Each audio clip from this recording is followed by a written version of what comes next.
Sveiki malonūs klausytojai, jūs girdite radio laidą Amžinybės balsas. Prie mikrofono aš, laidos vedančioji Aistė Kairaitienė. Artėjančios vasario 16 Lietuvos valstybės atkūrimo dienos proga, mūsų radio laidos pradžioje, norime jūs pakviesti pasiklausyti Sadguru Šri Madhusudano Sai kalbos, pasakytos sausio 26 dieną, per šių metų Indijos Respublikos metinių šventę Mudenahalyje, kur buvo susirinkę visų 28 Šri Madhusudano Sai įkurtų švietimo institucijų studentai, moksleiviai ir dėstytojai. Tos Madhusudano Sai išsakytos mintis apie šalies nepriklausomybę yra ypač artimos ir Lietuvai. Jis kalbėjo, kad iki šiol Indija yra vienintelė išlikusi kultūra, vienintelė civilizacija, kuri gyvuoja ir toliau, kai kitos didžiosios civilizacijos pražuvo ir dingo nuo žemės paviršiaus. Kad Indijos kultūra yra tokia, kai apie kitus galvojame pirmiau nei apie save, kai dirbame dėl visų gerovės, be jokio savanaudiškumo, kai esame pasirengę paaukoti savo individualumą dėl bendros visų gerovės, kad pasaulyje vyraujančio chaoso ir konfliktų neįmanoma išspręsti nei ekonominė pažanga, nei politinėmis priemonėmis. Nėra jokio kito sprendimo, nes per pastaruosius porą šimtmečių pasaulis išbandė viską ir patyrė nesėkmę. Vienintelis būdas, kaip išspręsti visas pasaulio problemas, tai indiškas dvasingumas, kai vieni kitus mylite ir gerbėte, nes žinote, kad visi yra dieviški. Todėl nenorite nieko skaudinti ar kam nors kenkti, o ieškote būdų, kaip visiems padėti ir tarnauti. Tai yra vienintelis visų pasaulio problemų sprendimo būdas. Ir tai galima pasiekti, suteikiant tinkamą išsilavinimą.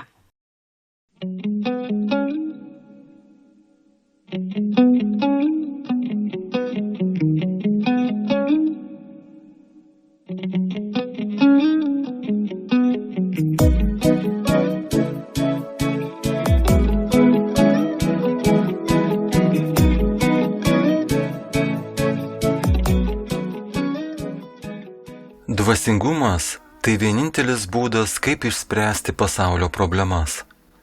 Iš dieviškosios kalbos per 75-ųjų Indijos Respublikos metinių šventę. Mudenahalis 2024 metai, sausio 26 diena, rytas. Kai šiandien stovime čia po trispalve, simbolizuojančią žmonių aukas, mūsų šalies vienybę ir klestėjimą, tai man primena, kad mūsų šalyje gausu švenčių. Tačiau išsiskiria dvi svarbiausios šventės – Nepriklausomybės diena, švenčiama rugpjūčio 15-ąją, ir Respublikos dienos iškilmės, kurios vyksta šiandien. Tai 75-osios Indijos Respublikos metinės. Nors daugelis gali teigti, kad nepriklausomybės diena yra didžiausia ir svarbiausia šventė, aš sakyčiau, kad Respublikos diena yra reikšmingesnė už nepriklausomybės dienos šventę. Ir tam turiu priežastį. Jei įgyję nepriklausomybę nemokėsime valdyti savęs, tai niekur mūsų nenuves. Jei nežinome, kaip teisingai ir atsakingai naudotis savo nepriklausomybę, tai negalime ją džiaugtis iš tikrųjų. Indijos konstitucija, kuri buvo priimta šią dieną, suteikė mums viziją, davė gaires, nurodė, ką daryti ir ko nedaryti, kai esame nepriklausomi. Kai mus kas nors valdo, tai mums nurodinėja, ką daryti ir ko nedaryti. Bet kai esame nepriklausomi ir niekas mums to nenurodinėja, tada gebėjimas patiems valdyti tampa mūsų stiprybė. Indijos konstitucija mums padeda gerai suprasti, kaip savo nepriklausomybę naudotis teisingai. Todėl Respublikos dienos šventė mums visiems yra daug svarbesnė. Tačiau tikroji šventė bus tada, kai iš tiesų laikysimės mūsų konstitucijos vertybių ir principų. Konstitucija neturi būti diskusijų ir debatų objektas teisme ar įstatymų leidžiamojoje institucijoje, kai reikia priimti kokį nors sprendimą. Ji yra gyvybės alsavimas, pats stuburas, kiekvieno šios šalies piliečio stuburas. Ir mes privalome pagal ją gyventi. Laisvė yra svarbiausia vertybė, nes tai nepriklausomybė. Svarbu ne tik ją turėti, dar svarbiau yra tai, kaip mes ją naudojamės. Narasimhamurtis kalbėjo apie tai, kaip savo institucijose mes stengiamės tai įgyvendinti, kaip mūsų mokiniai mokosi šių vertybių, aktyviai jas praktikuodami savo kasdieninėme gyvenime. Taip mes kuriame stipresnę tautą, kurios kiekvienas pilietis gyvena pagal šias vertybės. Kažkur skaičiau, kad vertybės yra tos, pagal kurias arba gyveni, arba už kurias miršti.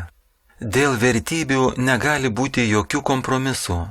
Tad mes arba gyvename pagal šias vertybės, kurių mus moko konstitucija, arba už jas mirštame.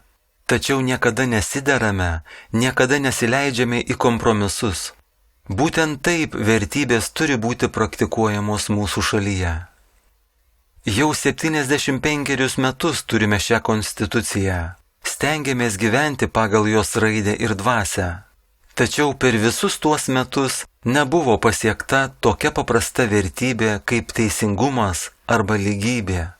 Visoje šalyje, matant daugybę žmonių, kuriems atimta galimybė tiesiog pavalgyti, apsirengti, gauti pastogę ar išsilavinimą, iš tiesų kyla didelis klausimas, į kurį turime atsakyti. Ar sugebėjome pasiekti viską, ką buvome užsibrėžę prieš 75 metus? Mano atsakymas tikrai ne viską. Bet ką galime dėl to padaryti? Ar turėtume tai palikti šalies vadovams, kad jie pasiektų tai, ką reikia? Ar kiekvienas turėtume dalyvauti šalies vystymo procese ir tokias galimybės suteikti kiekvienam? Mūsų kelias būtų toks: jei visi prie to prisidėtume, tai padėtų mums tapti išsivysčiusią šalimi, apie kurią svajojame, kurioje visi laimingi, sveiki, visi visur mato gėrį ir niekas nesielvartauja. Ši malda tikrai gali būti įgyvendinta. Niekas neliūdės ir nebus alkanas, niekas nebus ligotas ir nesirgs. Visi gaus tai, ko jiems reikia, ir todėl gyvens laimingai ir patenkintai.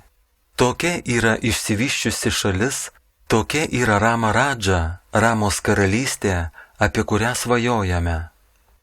Tačiau nepriklausomybė ar laisvė mums atiteko ne dėl vieno ar dviejų lyderių pastangų, o dėl daugybės bevardžių, bebalsių indų, kurie kovojo už šalies laisvę. Tad ir svajonė sukurti išsivyščiusią šalį nebus įgyvendinta, jei tame nedalyvaus kiekvienas iš mūsų, ir to darbo nepaliksime vos keliems aukščiausiems šalies vadovams. Be kitų konstitucijos suteiktų teisių, atsakomybių ir pareigų, ši konstitucijos mums suteikta pareiga yra dar svarbesnė, nes kiekvienas iš mūsų turi stengtis daryti viską, ką gali, tobulėti, kad teigiamai prisidėtų prie šios šalies vystymosi. Maksas Miuleris sakė, jei Indija gyvens, kas mirs, o jei Indija mirs, kas gyvens? Indija yra pasaulio siela. Nors kitos šalys gali būti ekonomiškai labai turtingos, daug pažangesnės, turėti geresnę infrastruktūrą ir kitus patogumus, tačiau tai tik išoriniai dalykai. Vidinis dalykas, kuris palaiko pasaulį, yra ši indų filosofija. Visas pasaulis yra viena šeima. Nemirtingu gali tapti tik aukojantis. Jei Indija nesilaikys šio idealo daryti gerą visiems, tegul klesti visi, tai pasaulis išlikti kartu negalės, jis subyrės. Štai kodėl Indija labai svarbi pasauliui. Tačiau kas yra Indija? Tai ne tik kalnai ir upės, ne tik kaimai ir miestai, ne tik keliai ir infrastruktūra. Tai net ne politinė sistema ar valdžia. Tai Indijos žmonės, tai Indijos kultūra, kuri ir yra tikroji Indija. O Indijos kultūra yra tokia. kai apie kitus galvojame pirmiau nei apie save, kai dirbame dėl visų gerovės be jokio savanaudiškumo, kai esame pasirengę paaukoti savo individualumą dėl bendros visų gerovės. Štai tokia yra Indijos kultūra. Būtent ji padės pasauliui tapti geresnė vieta gyventi. Ir tik nuo kiekvieno iš mūsų priklauso, ar praktikuosime šias vertybės. Jei šias vertybės praktikuosime, tai mūsų visų lauks gera ateitis. Štai kodėl mes niekada nebuvome sunaikinti. Per pastarąjį tūkstantmetį buvo daugybė invazijų, daugybė žmonių šalį siaubė, tačiau Indija išliko. Jos atkaklumas atgauti savo didybę bei šlovę visada buvo jos stiprybė. Iki šiol tai vienintelė išlikusi kultūra, vienintelė civilizacija, kuri gyvuoja ir toliau, kai kitos didžiosios civilizacijos pražuvo ir dingo nuo žemės paviršiaus. Ikbalas sakė, kad kažkas toje šalyje yra. Kažkas joje yra, bet mes nežinome. Negalime į tai bakstelėti pirštu ir pasakyti, štai dėl ko Indija išliko. Tačiau svarbiausia tiesa yra ta, kad Indija išlieka dėl savo dvasinės kultūros, kai kiekvieną žmogų laiko savu ir galvoja, kad visi priklauso mums ir kiekvieno gerovė yra svarbi. Aš visada sakau, negali būti laimingas žmogus nelaimingoje šeimoje. Negali būti laiminga šeima nelaimingame kaime. Negali būti laimingas kaimas nelaimingoje šalyje. Ir negali būti laiminga šalis nelaimingame pasaulyje. Jeigu mes visi kartu nebūsime laimingi, tai žmogus pats vienas negalės būti laimingas. Tad idėja ta, kad reikia dalyvauti, įsitraukti, būti aktyviam, prisidėti prie visų gerovės, o nerūpintis vien savimi. Net gyvūnai gyvena dėl savęs ir savo vaikų, tad kuo mes geresni, jei ir mes gyvename tik dėl to. Turime gyventi dėl visų, nesvarbu, ar juos pažįstame ar ne, ar jie mums priklauso ar ne. Tokia yra Indijos kultūra. Todėl Indija visada išliko per visus antpolius ir invazijas. Šiandien didžiausias antpolis prieš Indiją yra ne karas, ne politinė ar ekonominė problema. Tai Indijos kultūros problema, kai jaunoji karta nėra mokoma apie mūsų dvasingumą, kultūrą ir tradicijas. Štai kur mums kyla didelis pavojus. Nes jei miršta tai, tuomet miršta mūsų kultūra, miršta mūsų nesavanaudiškumo ir pasiaukojimo kultūra. Jei Indija neturės ateities, nebus ateities ir pasauliui. Tad savo institucijose įdėjome daug pastangų, kad vaikai galėtų susipažinti su mūsų kultūra ir filosofija.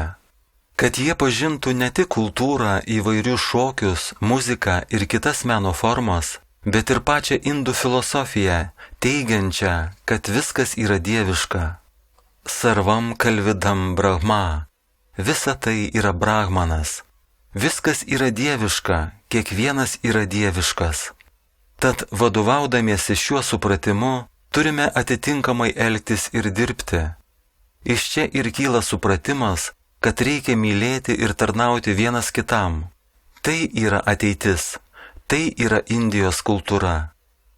Nežinau, ar Indija per trumpą laiką gali tapti didelę karinę ar ekonominę galę. Tačiau Indijos minkštoji galia yra jos dvasingumas ir kultūra. Būtent tai, kas gali valdyti pasaulį ir paversti Indiją Višvaguru, pasaulio mokytoja. Esu įsitikinęs, kad vystysis Indijos ekonomika, bus pasiekta pažanga ir visose kitose srityse, tą jau matome. Tačiau svarbiausia, ką turi padaryti indai, tai išlaikyti jos kultūrą, siekti kultūrinės ir dvasinės pažangos. Nes jei tai išliks, Indija klestės. Ji ne tik išgyvens, ji klestės visus ateinančius šimtmečius. Puoselėti šią dvasingumo ir pasiaukojimo kultūrą – tai jūsų atsakomybė. Nes nematau, kad būtų daug švietimo institucijų, kuriuose būtų mokoma šių dalykų. Daugelis vengia pasakoti net apie didingą Indijos kultūrą, jos dvasingumą, Vedas, Upanišadas ar net Bhagavad Gita. Žmonės to vengia. Norėdami Indiją vadinti pasaulietinę šalimi, jie atsisako šių didžių kultūrinių vertybių, kurias ji turi. Tačiau mūsų institucijoje dedamos visos pastangos, kad suprastumėte Indijos dvasinės kultūros gelmę ir grožį, nes manau, kad tai yra šios šalies siela, tai ir pasaulio siela.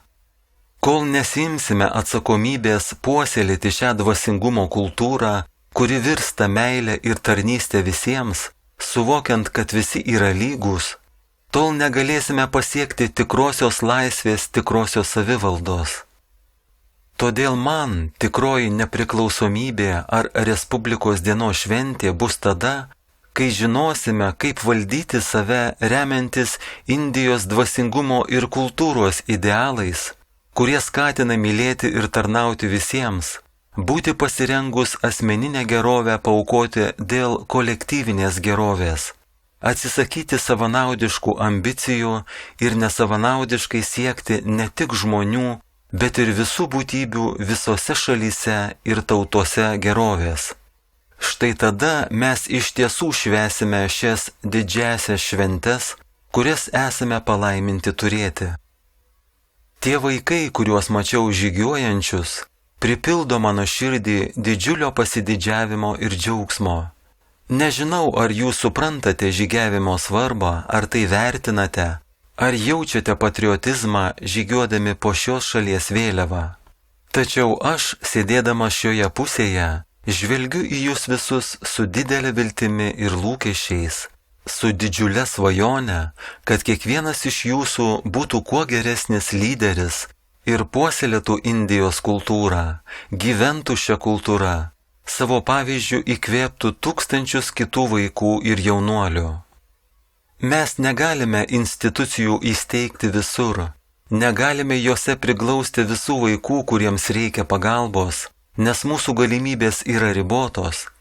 Tačiau kiekvienas iš jūsų gali steigti institucijas, kiekvienas iš jūsų gali įkurti tokias institucijas, kurios galėtų suteikti prieglobstį daugybei kitų žmonių. Turėtumėte paskatinti ir kitus ir taip sukurti grandininę reakciją, kai vienas įkvėpia kitą, o šis įkvėpia dar daugiau žmonių. Taip šią pasiaukojimo ir dvasingumo kultūrą iš pradžių galime paskleisti visiems šalies žmonėms, o iš ten visam pasauliui. Nebetoli tas laikas, kai visas pasaulis lenksis Indijai dėl jos dvasinio spindesio ir dvasinės stiprybės, nes pasaulyje vyraujantis chaosas ir konfliktai jokio kito sprendimo neturi. Jų neįmanoma išspręsti nei ekonominė pažanga, nei politinėmis priemonėmis. Nėra jokio kito sprendimo, nes per pastaruosius porą šimtmečių jie išbandė viską ir patyrė nesėkmę. Vienintelis būdas, kaip išspręsti visas pasaulio problemas, tai indiškas dvasingumas, kai vieni kitus mylite ir gerbėte, nes žinote, kad visi yra dieviški. Todėl nenorite nieko skaudinti ar kam nors kenkti, o ieškote būdų, kaip visiems padėti ir tarnauti. Tai yra vienintelis visų pasaulio problemų sprendimo būdas ir tai galima pasiekti suteikiant tinkamą išsilavinimą. Ta ir stengiamės daryti savo institucijose, kad kiekvienas vaikas suvoktų savo atsakomybę mokytis šios kultūros ir ją praktikuoti kasdieniame gyvenime. Toks ir yra tos Ramaradžijos, tos išsivyščiusios valstybės, į kurią žvelgia pasaulis veikimo modelis. Kai šį modelį atkartosime daugybėje pasaulio vietų, tai bus daug didesnis poveikis žmonėms ir jų mąstysenai. Tai ir yra sprendimas, kurį mes siūlome, o jūs esate šio sprendimo dalis. Daugelis žmonių skundžiasi dėl šalies problemų, trūkumų ir sunkumų. Jie palieka šalį ir išvyksta kitur, laukia vizų, kad galėtų išvykti į kitas šalis ir apsigyventi ten, kur turėtų daugiau patogumų. O kai taip atsitinka, mes turėtume prisiminti posmą iš Ramajanos, kad motina ir tėvynė yra didingesnės už dangų. Jei mūsų motina negraži, juk jos nepleidžiame dėl kokios gražuolės, nes ši atrodo geriau. Panašiai ir tuomet, jei šalis turi problemų, mūsų pareiga yra būti sprendimo dalimi, o ne problemos dalimi. Turime kalbėti apie teigiamus sprendimus, teigiamą indėlį, kuris vyksta, visą tai apmastyti ir neverkti dėl sunkumų, su kuriais susidurėme. Tokia karta jau praeityje. Mūsų karta turi spręsti šalies problemas. Manau, kad kai kurie pagrindiniai sprendimai ir yra tai, ką mes darome. Daliname maistą alkstantiems, ypač vaikams, teikiame išsilavinimą neturtingųjų vaikams, teikiame sveikatos priežiūrą sergantiems. Ir nesvarbu, ar jie gali savo tai leisti, ar gali už tai sumokėti ar ne, tai mūsų kolektyvinė atsakomybė jiems tai suteikti. Kai tai padarysime, jie širdyje jaus dėkingumą ir šis dėkingumas transformuoja.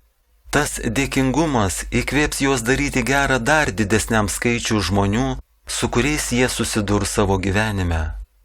Ir tai yra vertybė, tai yra dorybė, kurią kiekvienas mūsų mokinys turėtų nešioti savo širdyje. Kiekvienas Indijos pilietis turėtų jausti dėkingumą už visas aukas, kurias praeityje paaukojo žmonės. Jų dėka šiandien esame laisvi šios šalies piliečiai. Niekada neturime pamiršti jų pasiaukojimo. Tas dėkingumas mums padės daryti dar daugiau gero, dar didesniam skaičių žmonių.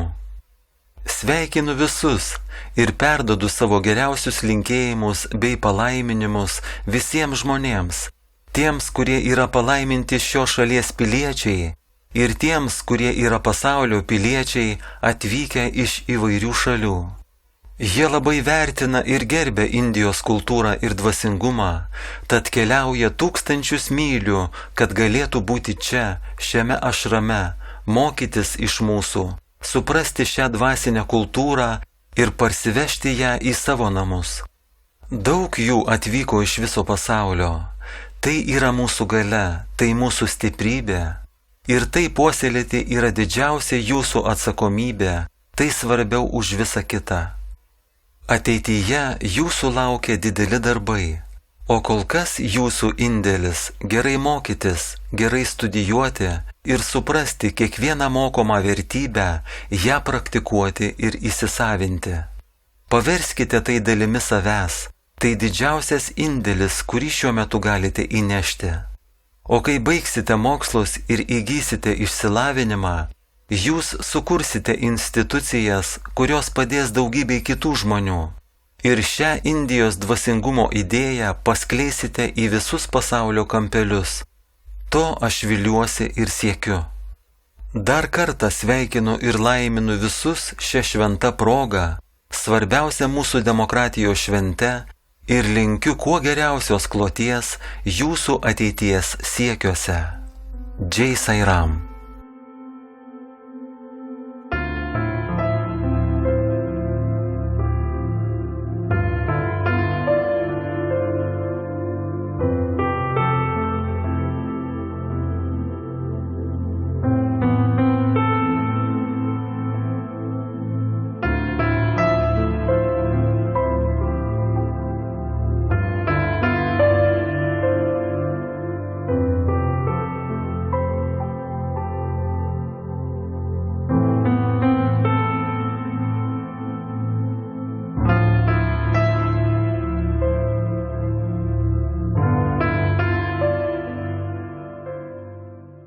Jūs girdėjote Sadguru Šri Madhusudano Sai kalbą, pasakytą sausio 26 dieną per šių metų Indijos Respublikos metinių šventę Mudenahalyje, kur buvo susirinkę visų 28 Šri Madhusudano Sai įkurtų švietimo institucijų studentai, moksleiviai ir dėstytojai.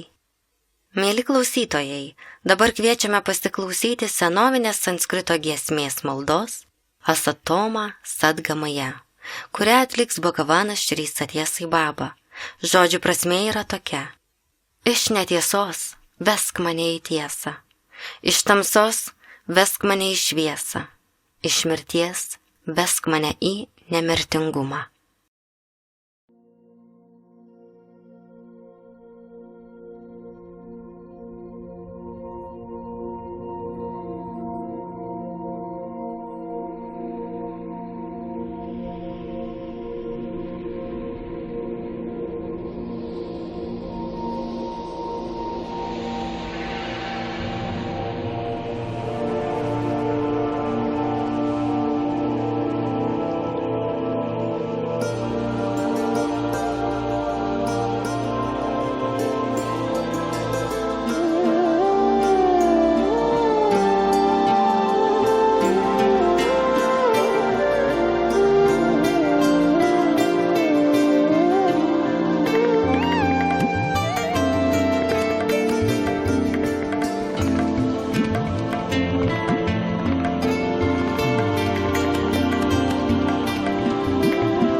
సర్వభూతములందు ఏ ఆత్మ కలదు, నా ఆత్మ కూడాను అది ఏ అని ఎవరు ఈ అనుభూతిని పొందుదురు?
Ką tik nuskambėjo Asatomas Sadgamaja, sanskrito giesmė malda, kurią atliko Bhagavanas Šri Satya Sai Baba.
Jūs ką tik girdėjote muzikinį kūrinį, kuris yra Sanatana Vani radijo transliuojamo iš Mudenahalio šaukinys. Sanatana Vani lietuviškai reiškia amžinybės balsas. Iš šio radijo mes, lietuviškos radijo laidos kūrėjai, semiamės įkvėpimo ir idėjų. Primename, kad jei norite geriau susipažinti su Bhagavano Šri Satya Sai Babos mokymu, galite apsilankyti mūsų interneto svetainėje, kurios adresą rasite šios radijo laidos apraše. Šioje svetainėje jūs rasite daug naudingos informacijos apie žmogaus dvasinę transformaciją, o taip pat apie mūsų leidyklos išleistas knygas. O dabar kviečiame pasiklausyti, ką apie vidinę žmogaus transformaciją kalba Sadguru Šri Madhusudanas Sai.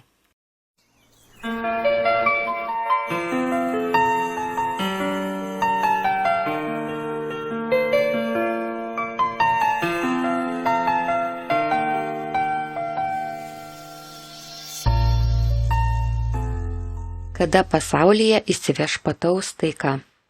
Per satsangą Vokietijoje 2016 metais sekėjas paklausė: pasaulyje labai daug smurto. Prisidengiant religiją, jauni žmonės klaidinami ne tik Indijoje, bet ir visame pasaulyje. Daugybė žmonių neteisingai supranta religiją, nes jos neteisingai mokė. Svami, tu mums suteikei šitiek meilės. Kada mes pamatysime, kaip tavo meilė sklinda per visą pasaulį ir jame įsiviešpatauja taika? Svamis. Tai klausimas, kurį aš turiu užduoti jums. Tai klausimas, kurio turėčiau paklausti jūsų. Kada pasaulyje bus taika? Kada kiekvienas bus dieviškas? Kada įsiviešpataus meilė? Jūs man turite atsakyti. Bangarų. Malonybinis kreipimasis telūgų kalba reiškia auksą. Kai aš uždegu vieną žvakę, su ją galite uždegti daug kitų. Vieną liepsnelę galima paversti daugybę liepsnelių ir šitaip viską apšviesti. Tačiau, kad žvakė šviestų kitiems, ji pati turi sudegti. Jos nauda slypi jos aukoje. Ji gauna atidodama. Ji atsižada savo individualumo tam, kad galėtų suteikti džiaugsmą ir ramybės daugybei kitų. Pasaulyje tik tuomet įsiviešpataus šviesa, taika ir meilė, kai mano sekėjai, tokie kaip jūs, taps tokie pat nesavanaudiški, koks esu aš, kai jie pirmenybę teiks kitų geroviai, atsižadėdami savo asmeninių norų ir troškimų. Sekėjai tokie kaip jūs, kuo anksčiau tai padarysite, tuo greičiau pasaulyje bus taika. Tai priklauso nuo jūsų. Aš tebesu čia, kad ir toliau jūs įkvėpčiau, kad jūsų širdise įžiebčiau meilės liepsną. Jeigu esate pasirengę aukotis, neabejotinai galėsite pasauliui sugrąžinti taiką, brolybę ir meilę. Jūs neturite kalbėti apie tuos žmonės, kurie apie šį avatarą negirdėjo nė žodžio, kuriems jis nevadovavo, kurie niekuomet nepatyrė jo malonės. Todėl suprantama, kad jie gali būti suklaidinti, jie gali nežinoti tiesos, pasukti klystkeliais. Kam kaltinti mokinį, kuris niekuomet neturėjo galimybės eiti į mokyklą? Tačiau tie, kurie į mokyklą buvo priimti, kurios mokė dieviškasis mokytojas, jie gautą išsilavinimą turi branginti ir gyventi pagal jį. Per juos tas mokymas pasklis ir kitiems. Štai koks mano tikslas – pasirūpinti, kad toji meilės liepsna jūsų širdise degtų kuo skaisčiau ir sklistų kuo plačiau. Kiekvieną kartą, kai iš pasiaukojimo ir meilės nuo šios negandos išgelbstite žmogų, jūs atliekate mano darbą. Persikelti per vandenyną jums nereikia laivo didumo sulig vandenynu. Net maža valtele įrentis pirmin ir atgal, visus žmonės galima perkelti į kitą krantą. Pasaulį gali išgelbėti ir keli geri žmonės, keli geri sekėjai, tie, kurių širdis sklidinas nesavanaudiškos meilės. Taigi, bangarų, mano brangieji, turiu klausimą jums. Kada būsite pasirengę? Kuo anksčiau būsite pasirengę, tuo greičiau galėsite padėti pasauliui. Kaip tėvas, kuris išeidamas į užtarnautą poilsį savo verslą perduoda savo sūnums, taip aš atsakomybę dėl savo misijos perkeliu ant jūsų pečių. Būkite verti perimti šią nepaprastai svarbią užduotį, darbuokite su entuziazmu ir meile ir jūs pakeisite pasaulį. Kiekvienas žmogus, sugrąžintas į dvasinį kelią, tai dar vienas žmogus išgelbėtas nuo pražūties. Galite savo pamanyti, kiekgi aš vienas galiu nuveikti. Veikdami drauge jūs galite viską. Nenuvertinkite vienybės galios. Vienybė ir tyrumas – tai pats dieviškumas. Aš keliauju po visą pasaulį ir čia esu tam, kad jūs suvienyčiau, kad padėčiau tapti tyrais ir dieviškais, tam, kad mano užduotį galėtumėte vykdyti 1000 kartų greičiau nei aš. Jei vienas Sai Baba per savo gyvenimą galėjo padaryti tiek daug, tai kiek galite nuveikti jūs visi, jūs, kurie esate ne kas kita, kaip pats Sai Baba. Jei tapsite manimi, nebus nieko, ko negalėtumėte padaryti. Tapkite manimi. Liepsna turi būti ryški, visi suodžiai ir apnašos nuvalytos. Tuomet liepsno šviesa bus matoma.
Jis pasiaukojo dėl mūsų. Jis neabejotinai pasiaukojo dėl mūsų. Pradžioje jo paklausiau, kodėl taip su savimi pasielgiai? Tu esi Dievas. Sumenkinai save ir pavirtai bejėgė būtybė neįgalioje vežimėlyje, kurį nuolat stumdė ir traukė. Praradai visą tą galią ir orumą, kurie tvyrojo aplink tave. Mačiau tave vaikštantį, kalbantį, beveik bėgantį, darantį tai, ką turėjai padaryti, su tiek daug energijos. O paskui tu tapai toks vangus, toks silpnas ir toks bejėgis. Važiuoti po tą partį ir matyti jį vežimėlyje tomis dienomis būdavo pats liūdniausias dalykas.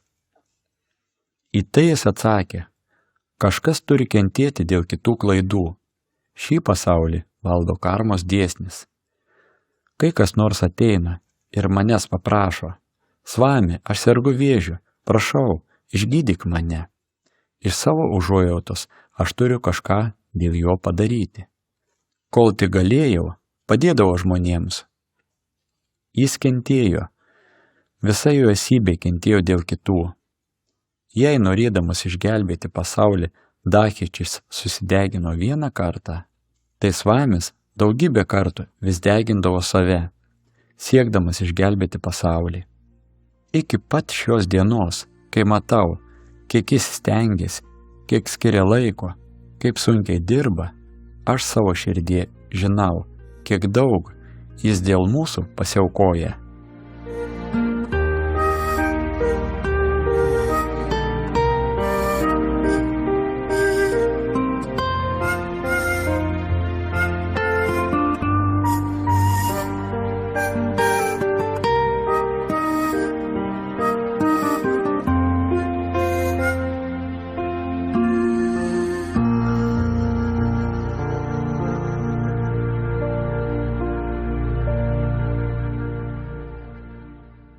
Jūs ką tik girdėjote, ką apie vidinę žmogaus transformaciją kalba Šri Madhusudanas Sai.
Jūs girdėjote kompozitoriaus ir atlikėjo Andres Follenweider grojančio arfą muzikinį kūrinį. Brangus klausytojai, dabar kviečiame jūs pasiklausyti ištraukos iš knygos Saibaba kalba vakarams, kurios autorius yra Stefan von Stepski Doliva.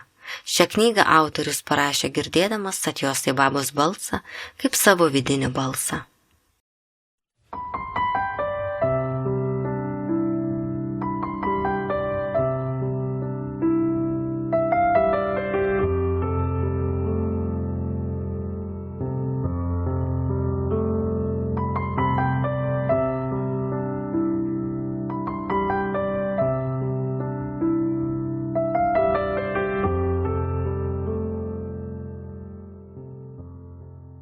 Sausio 6.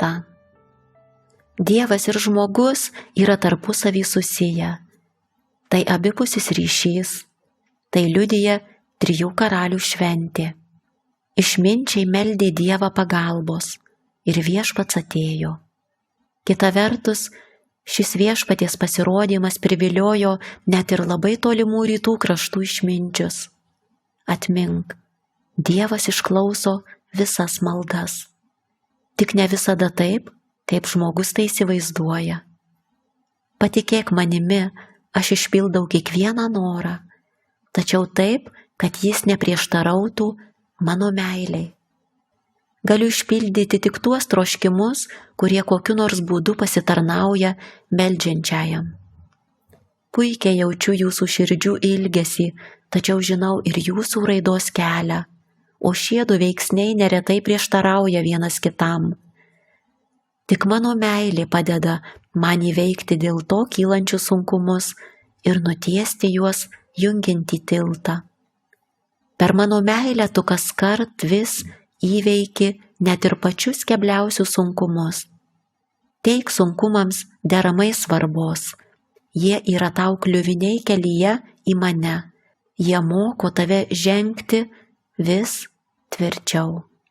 Žvaigždė virš kūdikėlio lopšio, rodžius išminčiams kelią, simbolizuoja tai, kad aš leidžiu tau suklupti, tačiau visiškai nusmukti niekada. Tramdyk savo nekantrumą ir pamatysi, kad viskas yra kaip tik taip.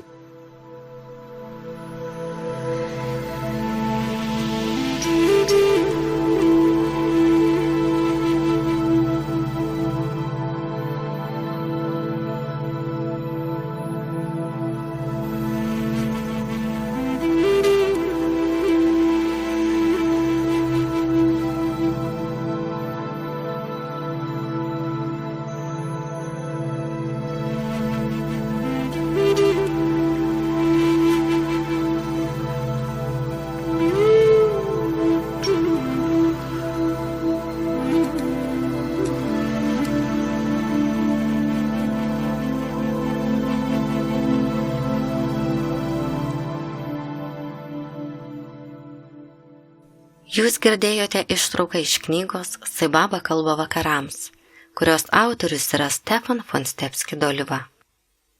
Stebėtojas stebi stebinį. Kas yra tas stebėtojas? Kas yra stebinys ar objektas? Kas yra stebėjimas? Stebėjimo procesas? Ir kasgi esu aš? Ateina laikas ir mes kiekvienas pradedame klausti šito savęs. Kas aš esu? Pačioje pradžioje atsakymas mums dažniausiai ateina kaip koncepcija, sąvoka, kaip knyginės žinios, bet vėliau atsakymas ateina kaip tiesioginė patirtis, tiesioginis to patyrimas, pajauta. Mūsų radijo laidą Amžinybės balsas užbaigsime daina Tau visas dangus. Dainuoja Jurga ir Vilnė.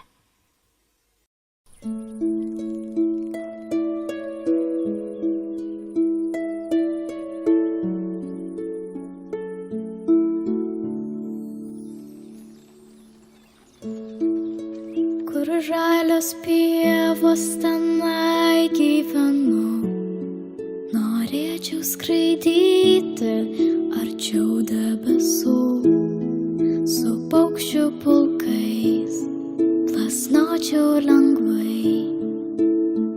Ten aukštai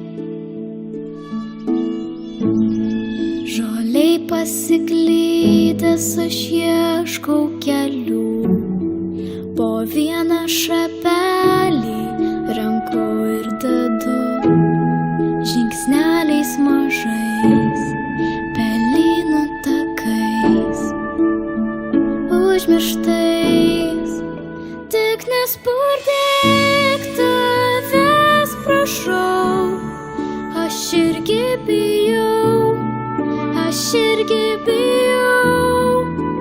kilki aukštyn, išskleisk sparnus, tau visas dangus,